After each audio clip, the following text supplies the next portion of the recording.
Мы рады всех приветствовать в нашей литературной гостиной. Тілдер мерекесіне арналған мерекемізді одан ары жалғастырамыз. Ана тілін жырлап өткен талайлар, жырлап өткен Ибрай мен Абайлар, қасиетті менің ана тілімде өшпес мәңгі аулаған арай бар. Ан тілім, бабам тілім, өз тілім. Туған тілім, анам тілім, өз тілім. Туған тілім, балам тілі, өз тілім. Туған тілі, адам тілі, өз тілім. Көшірген ой бұлыды, сойым туған тілімді, мақсат өтен өрсізден, менен терен бұлыды.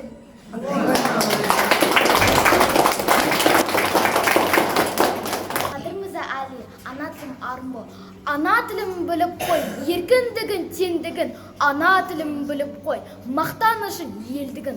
Ана тілім арың бол, ұятың болып тұр бетте, өзге тілдің бәрін біл, өз тіліңді құрметте. Туған тілім, сыры терең жаным бар. Туған тілде әнім менің сәнім бар. Туған тілім тіл болудан қалса егер, жүрегімді суырып ақ алыңдар. Ақыл ойын адамның ана тілден аламын. Ана тілім ардақты, ақ сүтіндей анамның. Мұқағали Мақатаев отан тарихы. Мен оның түнін сүйем, күнін сүйем. Ағынды өзен, асқар тау, гүлін сүйем. Мен оның қасиетті тілін сүйем.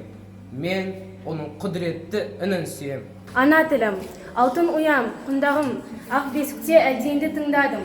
Сенің жырың, сенің әнің айтарым, санам сынып, байланғанша тіл жағым.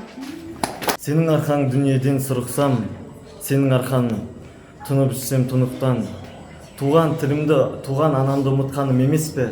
Ана тілім, егер сені білмесем. О, как хорош родной язык, отца и матери язык. Я в мире множество вещей через тебя навек постиг. Сперва на этом языке, качая зубку, пела мать, а после бабушка меня старалась сказку и унять. Родной язык, он дорог мне, он мой. На нем ветра в предгорьях наших свищут. На нем впервые довелся слышать, не лепит птиц зеленой весной. Нам взяв мячок крылатых друзья, творить прилежную музыку постигая, все таки постичь нельзя, все глубины высоты обали. Александр Сергеевич Пушкин. Осень. Уж небо осенью дышало, уж реже солнышко блистало. Короче, становится день, лесов таинственная осень. Чахлая рябина мокнет под окном, смотрит деревушка сереньким пятном. Но слова всем словам в языке нашем есть. Слава, Родина, свобода, верность и честь.